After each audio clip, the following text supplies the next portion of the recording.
This happened last year. I was 22 at the time and I was completely burnt out. I won't get into the specifics, but let's just say I had a colorful past, and I was actively trying to put some distance between myself and certain chapters of my life. What I needed, more than anything, was to disappear for a while. I found a vacation rental for a standalone cottage on a tiny island off the coast of Maine. The way it was described made it sound aggressively boring. No nightlife, barely any tourists, and once the last ferry left, you were basically alone. The price was suspiciously cheap, and it was available on short notice. I booked it without thinking twice. The cottage was a single room with a bathroom the size of a closet. Thick brush pressed up against three sides of the house, and the front faced the ocean with one single window covered by a thin, translucent curtain. The walls were paper thin. I could hear the wind moving through the brush like it was right next to my ear. I did notice the door had a heavy deadbolt and a chain lock that looked brand new. It struck me as odd for such a peaceful place, but I didn't dwell on it. By 10:00 p.m., the island was a void. No streetlights, no ambient noise, just me and the ocean. On my walk back from a local pub, I noticed a single blue motorboat docked about 100 yards from my place.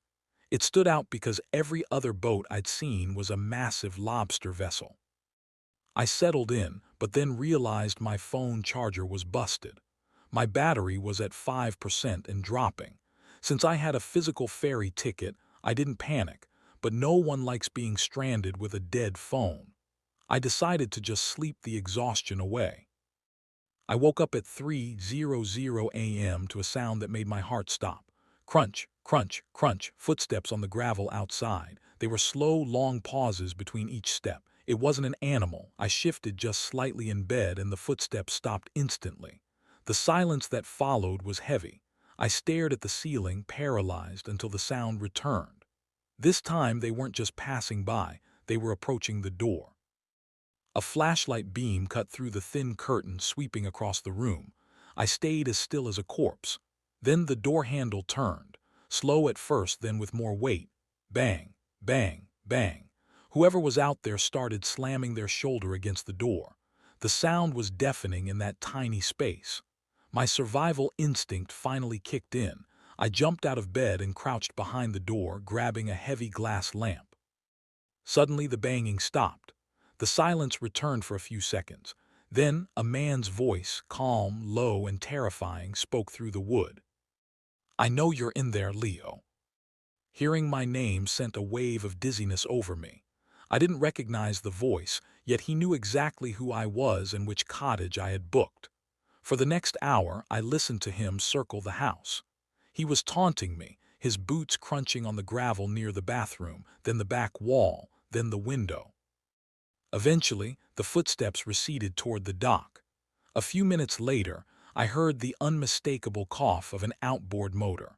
I watched through a tiny gap in the curtain as the blue boat pulled away into the pitch-black open water. I didn't sleep. I sat behind that door until the sun came up. When I left, I saw the boot prints, deep, heavy tracks that circled the house 3 times before leading straight into the water. I still work the same job. I still live in the same place. But I never found out who that man was or how he tracked me to a random rock in the middle of the Atlantic. The worst part, I have no reason to believe he isn't still out there, waiting for me to go on vacation again.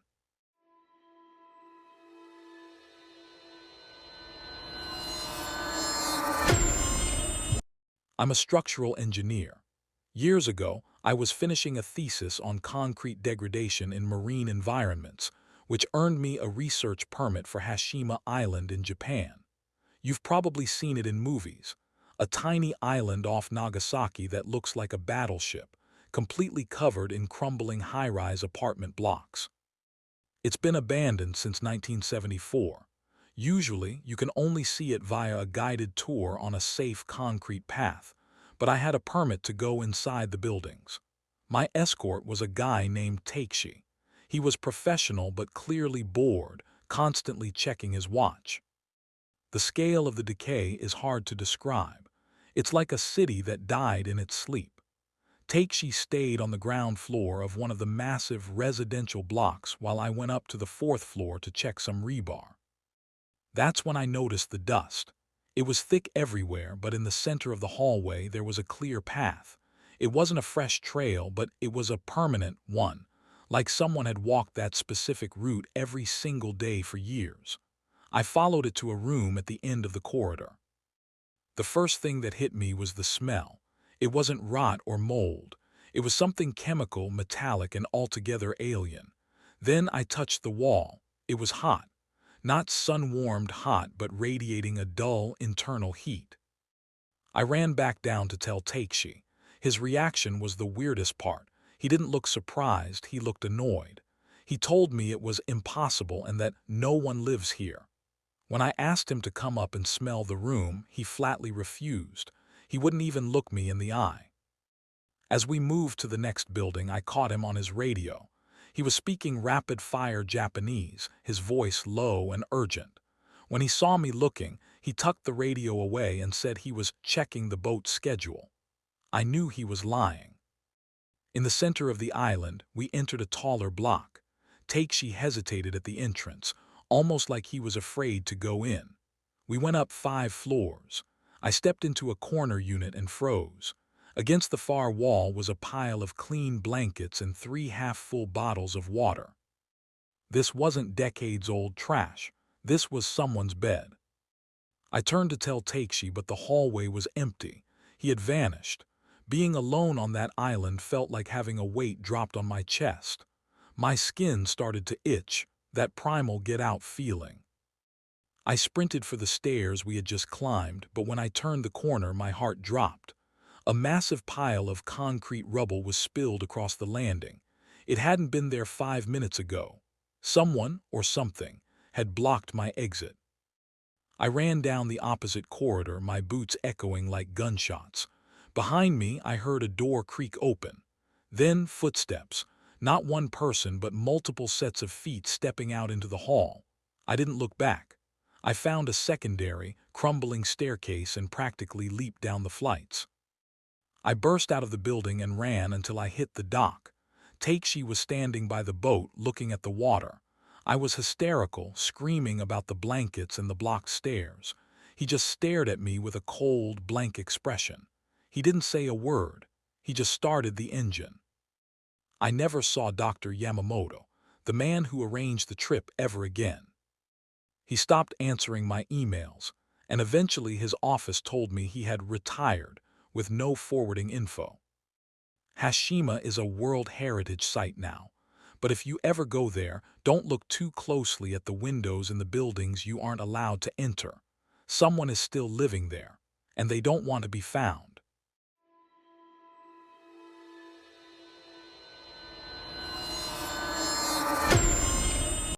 This happened 10 years ago during my last semester of college. I was a history major, obsessed with abandoned institutional spaces. My senior thesis was focused on North Brother Island, a small, restricted island in New York City's East River that once housed a quarantine hospital for Typhoid Mary. Naturally, my friends Jansen and Jesse thought it would be the ultimate urban exploration trip. We weren't ghost hunters. We were just 20-somethings looking for an adrenaline rush. At 2:00 a.m., we launched 3 kayaks from the Bronx. The paddle was only half a mile, but the current was strong. When we landed, the overgrowth was so thick we had to fight our way onto the shore. Once we were inside the tree line, the city disappeared. The Bronx was right there, yet it felt like we were in a different dimension. The buildings were skeletal. Nature had reclaimed everything. Vines grew through windows and trees split open the roofs. We explored the old hospital complex, our flashlights cutting through decades of darkness. Jansen found a can of spray paint and, against my advice, started tagging a wall. I felt a weird sense of dread, like we were trespassing in a place that still belonged to someone. I wandered off into a long, dark hallway to take some photos of the wards. The further I walked, the quieter it got. Then a voice echoed from a room at the far end of the hall. It was Jesse. "Hey, come here, you gotta see this." I started walking toward the sound, but then I paused. Jesse was back with Jansen in the other wing. To get ahead of me, he would have had to run through the basement in total silence. "Jesse," I called out. A different voice answered. It was Jansen's voice this time, coming from a room immediately to my left. "In here, hurry up." I stepped into the room, shining my light. It was a small, windowless office. In the far corner stood a figure. He was facing the wall, perfectly still. He was wearing a tattered, dark coat and stood at least 6'6". He was way too tall to be either of my friends. I didn't wait for him to turn around. I screamed and bolted. I ran past the rooms, my flashlight beam bouncing wildly off the walls. I found Jansen and Jesse where I had left them. They were still at the same wall. "We gotta go now," I yelled. They saw the look on my face and didn't ask questions. We ran for the kayaks. But as we were dragging them into the water, a new sound drifted out from the trees. It was the sound of a woman sobbing, not a ghost story sob, but a deep, agonizing wail of someone in physical pain. We paddled back to the Bronx in total silence, our arms burning. In the car, I asked Jesse if he had called my name. He looked at me like I was crazy. He and Jansen hadn't moved from that wall the entire time. I'm a skeptic. I don't believe in spirits, but I know what I heard. That thing in the hallway knew my name. It knew my friends' voices, and it knew exactly how to lure me into a dark room. I haven't been back to New York since. I don't even like looking at the river, because I know that island is sitting there, right in the middle of the busiest city on Earth, hiding something that can mimic the people you love.